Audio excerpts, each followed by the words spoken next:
Volkswagen започна со имплементацијата на агресивна бизнис стратегија наречена Transform 2025+, со која се планира германскиот гигант да стане број 1 во светот.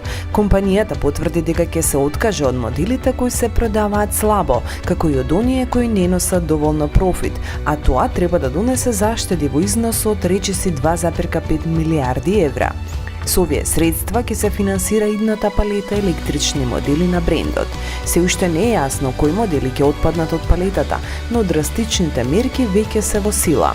Меѓу нив секако е затворањето на тркачките програми на VW во WRC и на Audi во светскиот шампионат за издржливост Le Mans серијата. Развојот на електрични модели се во втората и третата фаза на Transform 2025+. Првата фаза треба да заврши до 2020, односно следи реконструкција на VW и трансформирање на основниот бизнис на компанијата во насока на создавањето на електрични возила. Тука спаѓа и намалувањето на 30.000 работни места, од кои 23.000 во Германија. Според плановите на VW, компанијата треба да се најде меѓу лидерите во производството на електрични возила до 2025 година, а во 2030 веќе да е начело. Освен тоа, VW сака да го засили и присуството на пазарот во Соединетите Американски држави. Тука првата фаза е наметнување на SUV модели, а втората ќе е електричен бран од нови модели. Овие фази се исто така присутни во стратегијата Transform 2025+.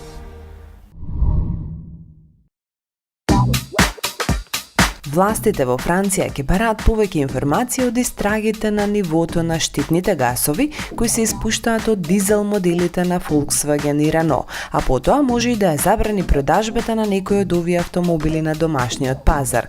Ова го објави за агенцијата Reuters министерката за животна средина на Франција Сеголен Ројал.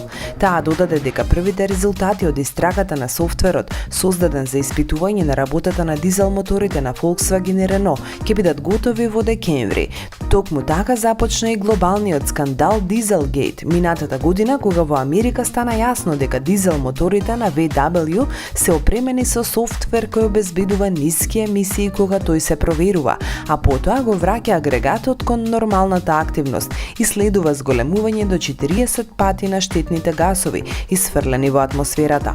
По избувнувањето на скандалот, сите производители на дизел автомобили мораше да декларираат дека моторите не им работат на принципот усвоен од Volkswagen.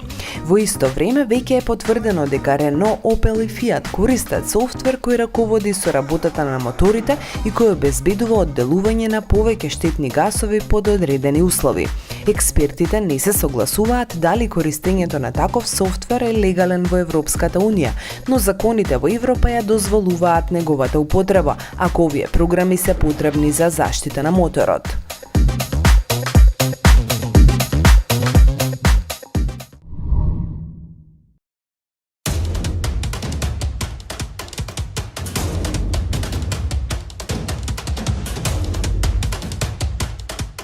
Audi подготвува воведување на принципиелно нов систем за производство на автомобили. Од маркетинг одделот на компанијата соопштуваат дека во блиска иднина ќе воведат во употреба паметни фабрики во кои производството ќе се одвива во неколку одделни секции. Во моментов повеќето компании користат долги ленти за склопување, во кои возилото поминува и работниците монтираат различни компоненти. Кога е во прашање човековиот ангажман на нив, практично се работи без прекин, а воедно тоа бара од работниците максимално брза акција.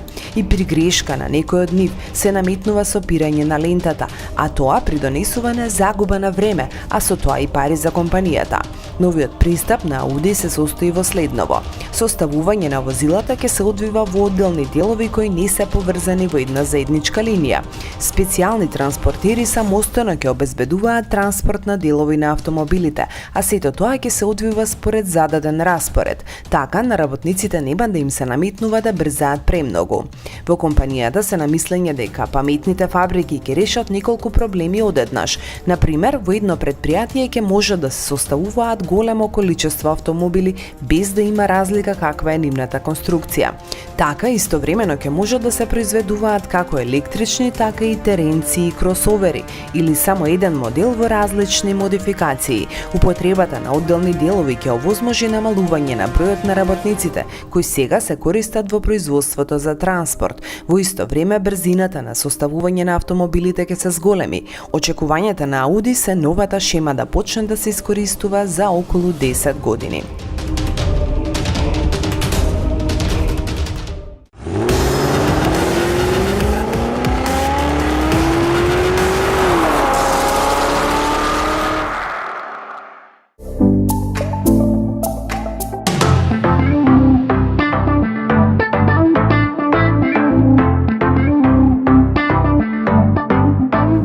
На годинешнава автомобилска смотра во градот на ангелите, Лос Анджелес Ауто Шоу 2016, видовме 50 премиерни изданија, од кои над 20 го понесоа епитетот светски. На годинешново шоу на западниот брег во халите на LA Convention Centerот се најдоа над 1000 експонати на повеќе од 400 излагачи од производители од 5 континенти. Интересно е да се каже дека оваа манифестација се повеќе се доближува со својот ефект до се уште број 1 манифестацијата на северноамериканскиот континент, онаа во Детройт, на почетокот на секоја година, како и онаа со епитетот најстара секоја пролет во Њујорк. Сегментот, кој бележи неверојатен раст во последниве неколку години, е секако мощно интересен за производителите, а дека ова се најпосакуваните изведби од клиентите, зборува самата посетеност на новините на штандовите на ова поле. Да тргнеме од, ако така може да се каже, најголемата звезда, домашниот кросовер Stelvio на Алфа Ромео.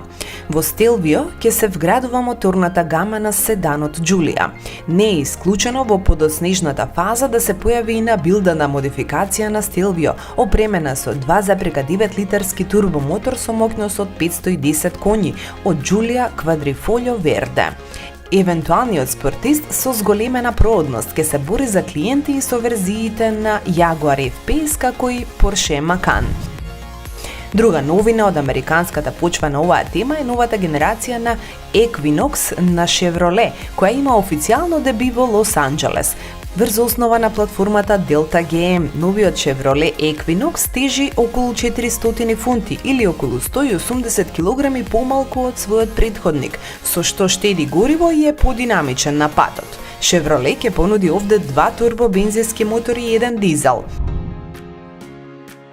Додека во Европа желно се очекува новата генерација на Ford Fiesta, во Америка пристигна малиот SUV направен на нејзина основа. За оваа цел кросоверот EcoSport е поголем, предницата му е преработена со намера да се преиспитуваат вкусовите на тамошниот пазар. Моделите Jeep Compass и Patriot веќе нема да се одделни модели, туку еден. Оној што ги наследува и двата кросовери, моделот за 2017 е новиот Compass. Во екстериерот личи на смален Grand Cherokee, а дека на него работеле сериозно, слободно може да се каже дека ова е сосема нов компас, кој со претходната генерација не се покажа премногу успешен, дури и по дотерувањето во 2011 година. Новиот компас ќе биде предложен на пазарите во над 100 земји во светот, а ќе тргне природно со продажба најнапред во Северна Америка во првиот квартал на следната година. И новиот Volkswagen Atlas дебитира на автомобилскиот салон во Лос Анджелес, а марката веќе ќе има кросовер поголем од популарниот Touareg. Се уште промоцијата на Atlas во Европа не е потврдена, а моделот станува најголемиот во историјата на Volkswagen, кој ќе се произведува и продава во Америка. Изборот на мотори исто така е одбран главно според вкусовите на американските купувачи, бидејќи во палетата целосно недостасуваат дизели. Atlas дебитира со 2 бензински мотори и двата мотори работат во спрега со 8-степен автоматски менувач, а погонот 4x4 може да се порачува само со поголемиот мотор. Новата Mazda CX-5 ја одбележа својата светска премиера. Од Mazda коментираат дека CX-5 доаѓа со целосно обновен дизајн во споредба со компактниот SUV од 2012 година, а го комбинира во себе најдоброто од високотехнолошкото семејство Skyactiv Technology и меѓународно признатата дизајн линија на брендот Kodo, Soul of Motion. Кога сме кај јапонците, на штандот на Subaru дебитираше новата концептна изведба Viziv 7 SUV, кој демонстрира дел од дизајнот и структурните решенија кои можеме да ги очекуваме во најголемиот сериски представник на брендот. Во моментов од компанијата не даваат детали за новиот модел, кој најверојатно ќе користи решение со 3 реда на седишта во интериерот. Новиот модел на Subaru ќе биде лансиран на пазарот на Северна Америка во почетокот на 2018 година.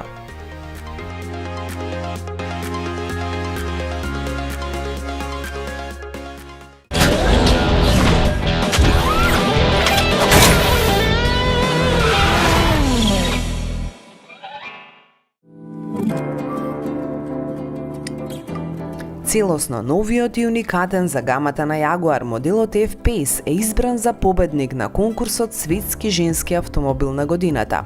Признание за квалитетите на својот производ, легендарната марка доби не само во форма на најважната награда во годинишното издание на трката, туку и во категоријата за SUV кросовер возила.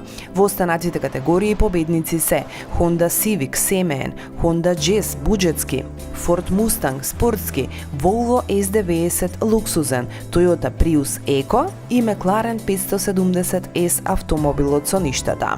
Минатата година за светски женски автомобил на годината беше избран Volvo XC90.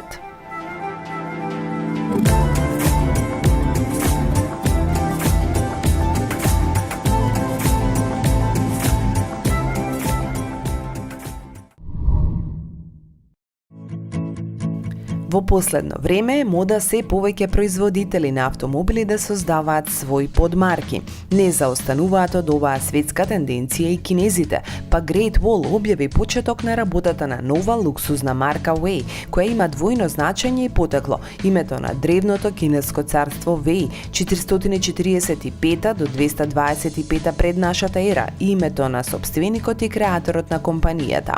За автомобилите кои ќе се прават од оваа марка нема многу информации. За старт се прикажани прототипи на кросоверите Wei 01 и 02. Производителот се пофали дека во опремата на новите модели има многу системи за безбедност, меѓу кои и адаптивен круз контрол, функција за следење лента на движење, камера 360 степени, а подоцна се ветува и појавата на автоматски менувач. Внатрешното опремување на новите луксузни кинески кросовери е многу подобро отколку кај моделите на Great Wall и Haval. За техничката содржина на новите кросовери засега исто малку. Од она што се дознава следува заклучокот дека е можно лансирање на целосно електрично возило, како и хибридно, а се разбира и такви со класични мотори на внатрешно согорување. Сериското производство ќе започне следната година.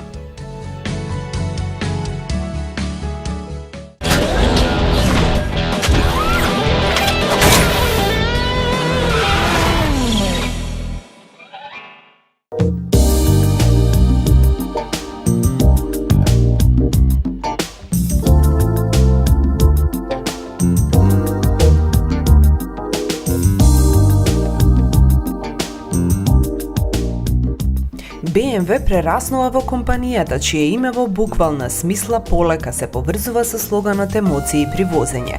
Баварците ги напуштија оние стереотипи дека се производители исклучиво на спортски изданија и решија да ги следат современите трендови, па во одредени сегменти ги надминаа конкурентите. Најнапред понудија цела гама на кросоверски решенија. X-Drive имплементираа во 90% од моделите, дури и на M изведбите, потоа пуштија преден погон моноволумени.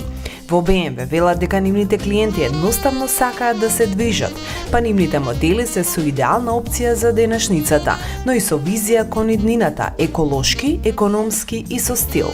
Во склад со оваа дефиниција е скроен и првиот плагин модел на BMW, моделот X5 xDrive 40e. Баварците рака на срце ретко грешат, по овој X5 едноставно се наметнува како совршено возило за сето она што се бара од еден SUV на BMW. Машини како BMW X5 xDrive 40e се обидуваат да задоволат повеќе потреби, што е во склад со современите трендови, подобен за во урбаните средини, идеален за долги дестинации, знае одлично да изненади со своите перформанси и надвор од асфалтот, каде во преден план е екомоментот, помалку штетни гасови и се поголемата љубов кон SUV изданијата. Врвните експерти од Минхен ги ставија фактите на хартија и дојдоа до одредени заклучоци. Повеќето сопственици на X5 не изминуваат повеќе од 30 км на ден. Со оглед дека плагин хибриди покажуваат најдобро од себе во рамките на градот, одеднаш идејата зад xDrive 40e станува логична. Во ова во целост можевме да се увериме управувајќи едно вакво добро спакувано издание. За квалитетите, дизајнот, луксузот кај моделот X5, кој во оваа прилика имаше и М пакет на опременост, овој пат во втор план, капа долу пред се за врвната технологија. Техниката е навистина сложена, бидејќи X5 xDrive 40e комбинира два мотори, еден бензинец со 4 цилиндри и зафатнина од 2 литра, кој достигнува моќност од 245 конски сили и 350 Нм максимален вртежен момент, со еден електричен со 113 коњи и уште 250 Нм, кој го заменува дистрибутерот на вртежниот момент кај 8-степениот автоматски менувач. Вкупната моќност на системот е 313 конски сили, а максимум на вртежниот момент 450 Нм. Иако техниката е сложена, идејата е едноставна. Електричниот мотор да биде доволно силен за да може да го задвижи соодветно огромниот автомобил во градски услови и да му обезбеди чиста електрична автономија од 30 км со брзина до цели 120 км на час. Тој црпи енергија од литиум-јонска батерија со капацитет од 9 киловат-часови, сместена на местото каде завршуваат седиштата во багажникот, без да се нарушува обемот. Батеријата е премногу моќна за да се наполни само од кинетичката енергија за време на движење и сопирање, како кај обичните хибриди. Затоа на левото крило е монтиран систем за полнење во штекер и од обичната мрежа или во станици за брзо полнење. Кај нас во моментов има во 2 пункта во катните гаражи Македонска фаланга и Тодор Александров, управувани од јавното предпријатие Градски паркинг. Процесот е едноставен и полнењето е бесплатно. Околу 4 часа се потребни за да биде целосно наполнета батеријата на X5 xDrive 40e на стандардната мрежа. Од BMW пак нудат да монтирате во вашиот дом и специјален iWallbox полноч станица која го скратува времето за полнење под 3 часа. LED прстените околу приклучокот ве информираат визуелно за степенот на полнење, а кабелот и приклучокот се затворени херметички, да нема никакво влијание од временските услови. Освен тоа, за време на полнење внатрешноста може да биде загреана или ладена, без тоа да влијае на степенот на полнење на високоволтниот акумулатор.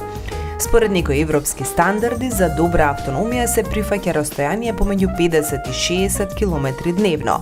Половина од нив, хибридниот X5 ќе ги помине на струја, поради што баварците ветуваат средна секојдневна потрошувачка на гориво од само 6 до 6,5 литри на 100 км.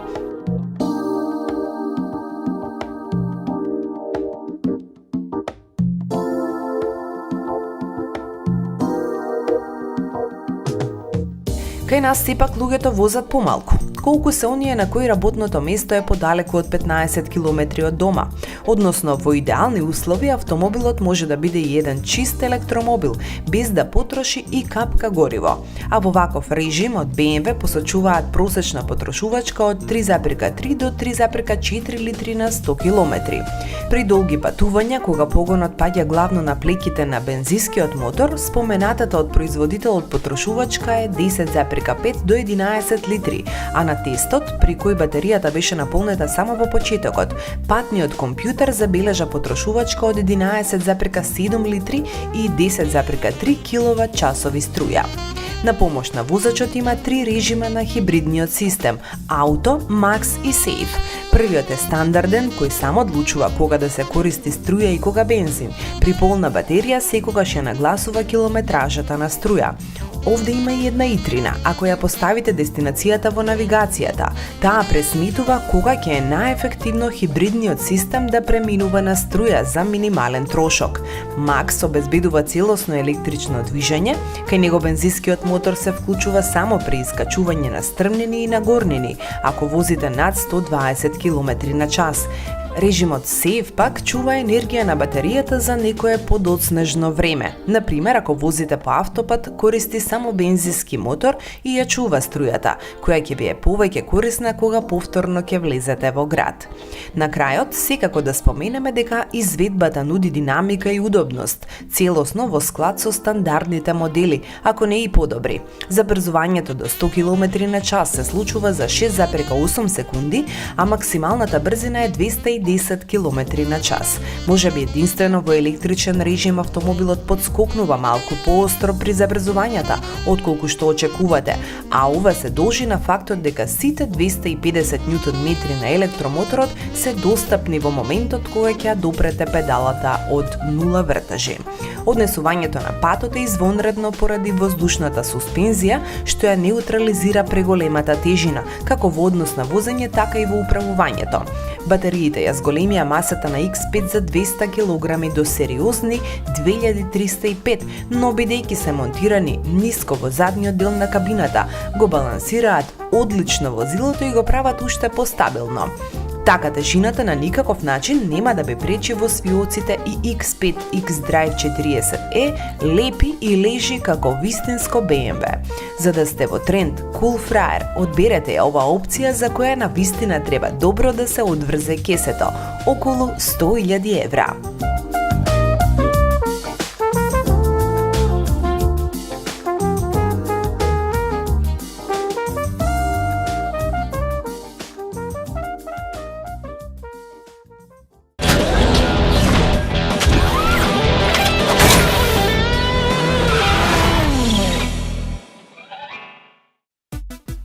Тим од германски научници откри многу ефективен начин за прочистување на атмосферата од јаглерод диоксид преку процеси кои им овозможуваат на растенијата да дишат во стаклена градина со газ. Биохемичари од Институтот за земна микробиологија Макс Планк во Марбург во Германија имаат развиено нов, супер ефективен метод кој ќе им овозможи на живите организми да го користат јаглеродниот диоксид од атмосферата. Растенијата и алгите и сега се прилично добри во уништувањето на јаглеродниот диоксид. Во светски рамки тие се консумираат околу 350 гигатона од гасот годишно. Скоро целото количество од абсорбираниот јаглерод диоксид се должи на ист хемиски процес, серија на мали хемиски реакции познати и како циклусот на Калвин или уште поедноставно фотосинтеза. Циклусот на Калвин представува систем од молекуларни трансформации кои полека обичните триатомни CO2 молекули ги претвора во гликоза или сложена шеќерна структура. Растенијата го затвораат кругот, користејќи го шеќерот за својот раст, но според инженерите, предводени од Тобиас Ерб, циклусот на Калвин може да биде понапреден. Ерб разви циклус за апсорбција на јаглен диоксид сличен на оној на Калвин. Разликата е дека новиот циклус се потпира на многу брза и ефикасна молекуларна алатка. Тој представува ензим наречен ECR, која прави истата работа како рубиско во циклусот на Калвин, но за околу 9 пати побрзо. Ерб го нарекува новиот циклус ЦЕЧ. Новиот циклус ЦЕЧ се состои од 11 фази, благодарение на кои јаглеродниот диоксид од атмосферата станува хемикалија наречена глиоксилат. Секоја од овие фази користи трансформацијски молекуларен ензим, а секој ензим е внимателно класифициран од научниците од библиотека со 40.000 познати видови. Ерп и неговите колеги го тестирале ЦЕЧ во лабораториски услови. За да го поедностават максимално процесот, научниците ги комбинираат сите ензими со специјални хемикали и пресметале колкаво количество јаглерод диоксид може да биде абсорбиран од воздухот. Екипата открила дека циклусот ЦЕЧ е за околу 25% енергетски поефикасен од циклусот на Калвин, кој го користат растенијата и алгите. Ерп се надева дека еден ден ЦЕЧ ќе може да биде адаптиран за користење од живи организми, помагајќи им побрзо да абсорбираат јаглерод диоксид од атмосферата и да произведуваат корисни материјали.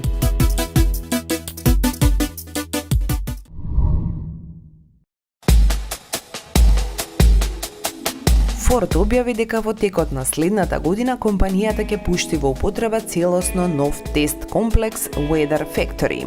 Всушност, станува збор за тестен центар кој ќе им овозможи на инженерите и дизајнерите на брендот да го проверат квалитетот на своите производи во екстремни услови, без да има потреба тие да реализираат испитувања врз своите модели во потрага по патишта со најжешките ладни или снежни услови на патот. Во Weather Factory Форд ќе може да симулира снег без милосно сонце и порој, а инженерите ќе можат да работат во опсек од минус 40 до 55 степени, како и при влажност и до 95%. Комплексот овозможува тестови при брзина на ветрот до 250 км на час, а во однос на денивелацијата се можни испитувања до 5200 метри надморска височина. Новиот комплекс за климатизација на Форд ќе им овозможи тимовите на брендот да работат истовремено на 9 возила. 2 од 3 воздушни тунели се климатизирани, а на територијата на објектот се оформени исто така и камери за симулирање на надморска височина и 4 контролни температурни комори, а во 3 од нив има можност за поставување на степен на влажноста на воздухот.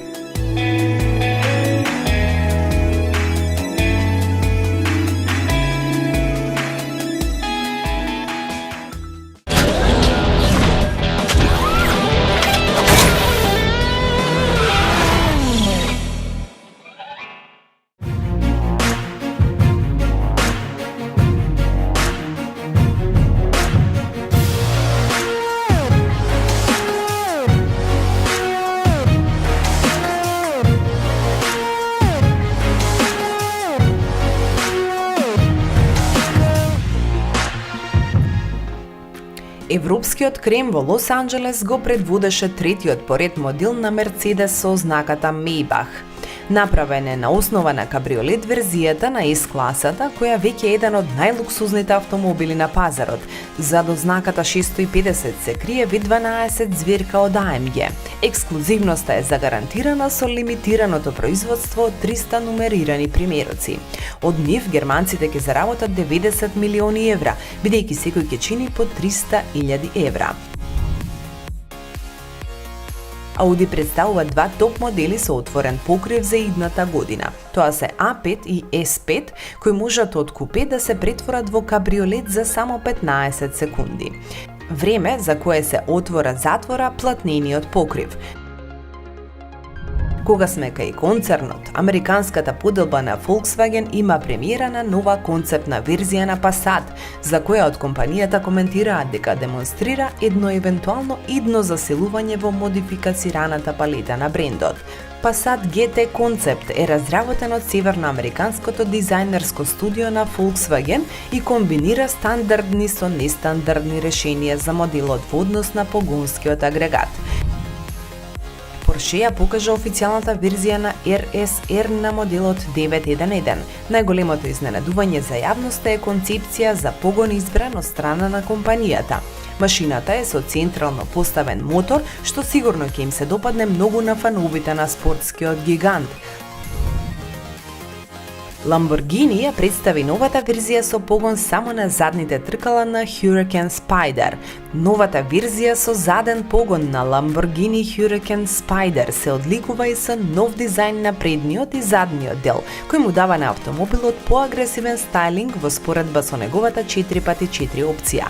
Продажбата на новата верзија на Lamborghini Huracan Spider, каде покривот се отвора-затвора за 17 секунди, дури и при брзина на движење од 50 км на час, започнува во јануари следната година. Секако треба да се потенцираат и врвните технолошки решенија.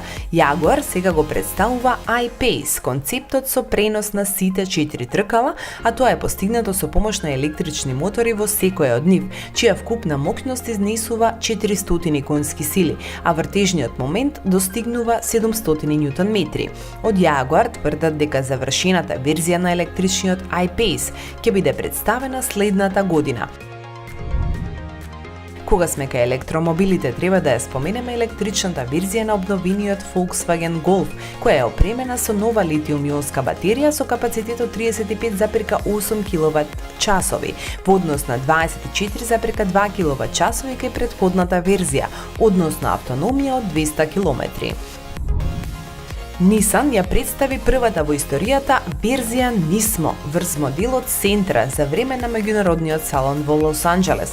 Новата спортска верзија на Sentra Nismo е опремена со 1,6 литарски D и G турбо агрегат кој ветува максимална моќност од 188 конски сили. Продажбата на Nissan Sentra Nismo во Северна Америка започнува во јануари, а основната цена на возилото е одредена на под 25.000 американски долари. Со премиерата на Civic Si прототип од Honda им ветуваат на северноамериканските потрошувачи промоција на најдинамичната и најмоќна верзија во спортската модификација Si, која некогаш била пуштена во продажба. Наследникот на сериската верзија на новиот Civic Si, кој ќе биде лансиран на пазарот следната година, е во Rally Red Pearl надворешна боја. Новиот тркачки автомобил на Mazda е моделот RT24P, кој е предвидено да има тркачко деби во јануари за време на трката 24 часа на Дејтона. Е со дизајн во склад на вкупната стилистичка кодофилозофија на брендот, а шасијата е дело на Riley Technologies во соработка со Multimatic. Mazda RT24P е опремена со MZ20T погонски агрегат кој е во состојба да генерира максимална моќност од околу 600 конски сили. Корејците имаат неколку изненадувања за западниот брег. Едно од нив е спортската верзија Genesis G80 Sport, која се базира врз седанот G80 на корејскиот премиум бренд. Покрај агресивната визија, моделот носи 3,3 литарски битурбо мотор со 6 цилиндри, чија максимална моќност е сериозни 365 конски сили. Уникатниот за автомобилска индустрија модел Ioniq на Hyundai ќе добие нова верзија која ќе понуди автономно движење во чист електричен режим над 320 км. Според плановите на компанијата, тоа ќе се случи пред крајот на следната година и на тој начин моделот ќе биде позициониран во групата на Chevrolet Bolt, Opel Ampera E, како и новите верзии на Nissan Leaf и Tesla Model 3. За време на салонот низ улиците на Лос Анџелес се сообраќаше ваков модел со автономно управување. Еден од централните настани на почетокот на салонските денови секако е прогласувањето на Green Car of the Year 2016. Во најтесниот круг за признанието Green Car of the Year 2017, овој пат се најдоа Chevrolet Bolt, BMW 330e, Chrysler Pacifica, Kia Optima и Toyota Prius Prime. Во навистина многу интересна битка, американското остварување стигна до тронот и тоа е втора година поред што еден модел на Chevrolet го освојува ова признание, бидејќи лани титулата и припадна на втората генерација на Volt.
Антон, припева.